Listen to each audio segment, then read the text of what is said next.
Well, I must say, I remember it like it was yesterday. I was sitting down at a personal computer, a Radio Shack color computer, the Coco. I was sitting down with this computer that my father had purchased for me, and I couldn't wait to use BASIC to write him a program that would pick the lottery numbers for him. Yes, a lottery quick pick application. So I was so excited. I thought I had done it correctly. I go grab him and his buddies and they gather around and I run this thing and it picked 0, 0, 0, 0, 0, 0. And sure enough, one of my father's friends said something like, "I think your son's not going to be a programmer." But anyways, the great news is I was able to debug that program, and I was able to, in a few more moments, show them a working, functional version of it. And we're going to do the same thing in this lesson. We're going to use the random module, and we will do a Powerball lottery picker. But before we do that, let's take a look at the first function that we need to know of the random module, and it's the random function. Yeah, so if we import the random module, we can then use the random function to give us a number between 0 and 1. Look at that. So I say import random, and then I print from the random module the random function, and we can see it is our number between 0 and 1.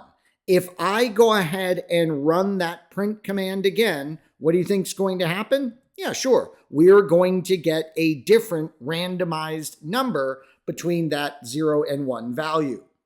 Now, how is this working, by the way? How can machines pick random numbers? Well, they really can't. Yeah, a machine can't really pick a random number. Software, in other words, can't really pick a random number. There are some hardware scenarios that could be truly random, but no, software is not going to be able to be completely and truly random. So what's happening here is a seed or an initial value is being randomly selected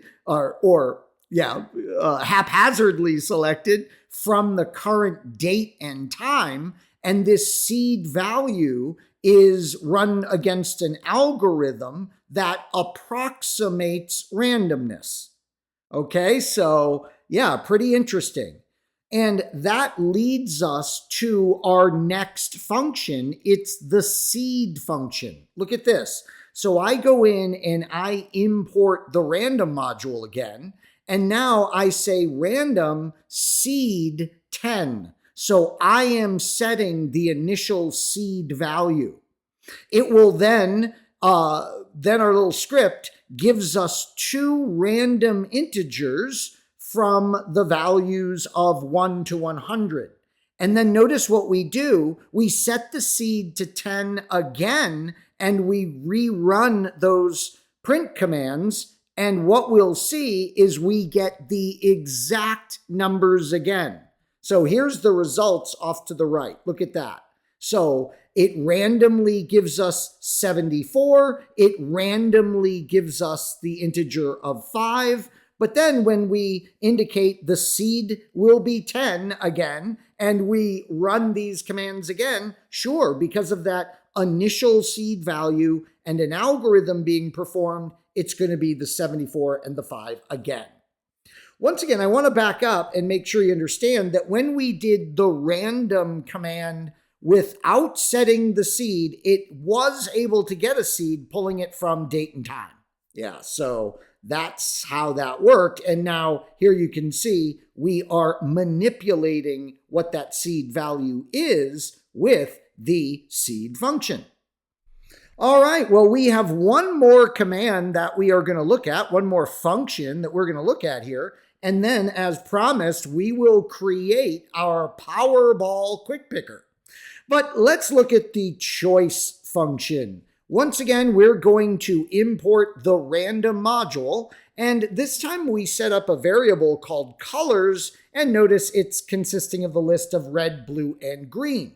We then do our picked color variable, and that's going to be using the random module's choice function. And we say colors. You guessed it, this is going to go in and randomly, as close as it could get to randomly, pick one of those three list values. And then we're going to pick the we're going to print the list and then print the specific color that was picked. So when we run this, it shows us the list of red, blue, green, and sure enough, it randomly picked a choice for us of blue. Now, let's build our Powerball quick picker and think about it. The choice function isn't really going to work for us because the choice function could pick the same red, blue, or green over and over and over again. So what we need is the sample function in order to do a kind of lottery quick picker. Yeah.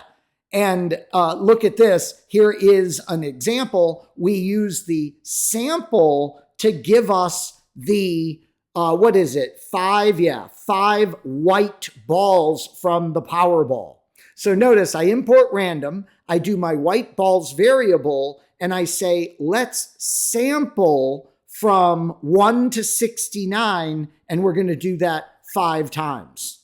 By the way, I do believe that's how the range worked back here on the random integer. It's going to be 1 to 99. Yeah, I believe that's how those ranges are going to work. But you can double check that if you're actually going to use that function of random integer. We kind of snuck that one in there as a bonus. But anyways, here we have our range of 1 to 69. It'll be picked 5 times. That's going to be perfect for the white balls. Notice it can't pick, the sample doesn't pick one of those selections over again. So the sample is perfect for creating those white ball values for the Powerball. And then what is the Powerball itself? This is a ball that's going to be from 1 to 26, and we're only pulling one Powerball. So notice I can go back to the choice function. Yeah, we're only going to do that once. So the choice function will be fine for that. Notice we then sort the white balls and we print the results. What would the running of this script look like? Well, how about this sample result?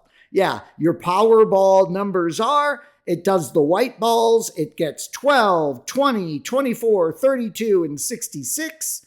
And then it gives us the red Powerball from 1 to 26, and it randomly gave us the Powerball of 14. So notice, utilizing a mix of the sample function and the choice function, we can simulate our wonderful Powerball quick pick application. And I hope you enjoyed our tour of 4 important functions from the random module. We had random, we had seed, we had choice, and we had sample. I would know how those functions function, and fortunately, as we've seen, it's really, really easy. Thanks so much for watching.